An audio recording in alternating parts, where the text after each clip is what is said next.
Apple is in the news for not so great reasons. Recently, it settled a class action lawsuit brought against it by app developers. App developers are unhappy because Apple behaves like a playground bully.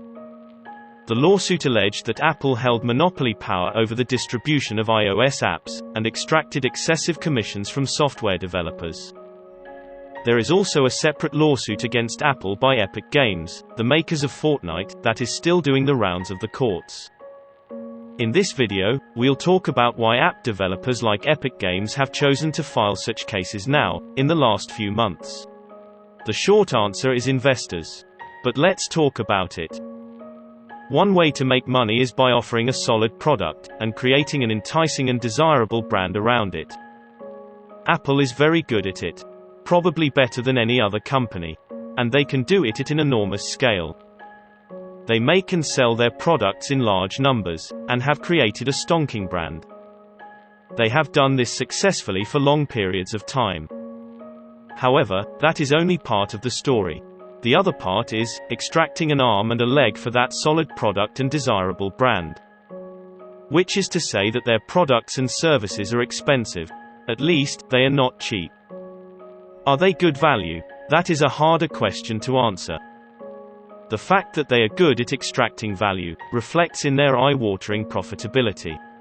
In the 12 months ending September 26, 2020, Apple earned $57 billion in profits, after paying taxes to governments. And as on August 30, 2021, Apple's market capitalization was $2.5 trillion. In other words, it's a large and profitable business. The way to become large is by making a solid product, and a desirable brand with widespread appeal. The way to become profitable is by extracting the maximum value from your customers.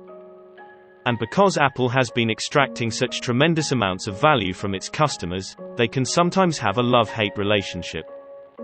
Customers can love Apple products, but may hate the amount of money they shell out when buying or, God forbid, repairing those products. Another such particularly vexing relationship of Apple is the one they have with their app developers. A lot of software that runs on these Apple products are made by companies which are not Apple, or by people who are not Apple employees. Apple tightly controls, in some ways, what a user can or cannot do with its device. Apple may not influence a user's decision to throw away her iPhone in the recycle bin, but it can control the apps that are installed on that iPhone. Apple acts as a gatekeeper here. It is only through their permission that other companies and people can put their software on iPhones. As a gatekeeper, Apple can and does charge a hefty toll. While the app developers love to have access to hordes of iPhone users, they hate to pay the hefty toll to Apple. It is an especially vexing situation for them. They cannot just pack their bags and say that they won't earn any money because they don't like sharing it with the playground bully. There were attempts to reason with Apple, but those didn't work very well. So, we have lawsuits. App developers complained to the courts that Apple is acting like a bully, and taking away their treats. Now a judge will get to decide if Apple is being fair or not. But why now? Why are the app developers, especially Epic Games, choosing to fight this battle now? They could have gone down this road earlier. What has changed in the recent past? One can only speculate, but a plausible reason is investor money. You see, a lot of money is riding on Epic Games. Epic raised around $2.5 billion over the last 3 years, and a lot of it from marquee private equity funds. The thing that makes marquee private equity funds marquee is their ability to deliver high returns consistently.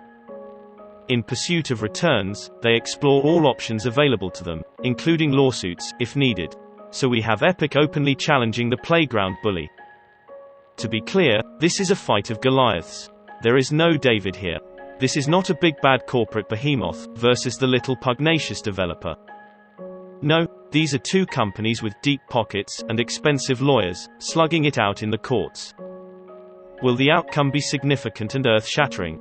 Probably not. We'll get to know more as time goes by. Meanwhile, it'll keep generating news and good entertainment for all of us. So that's it for this video, and if you enjoyed it, a like would be much appreciated.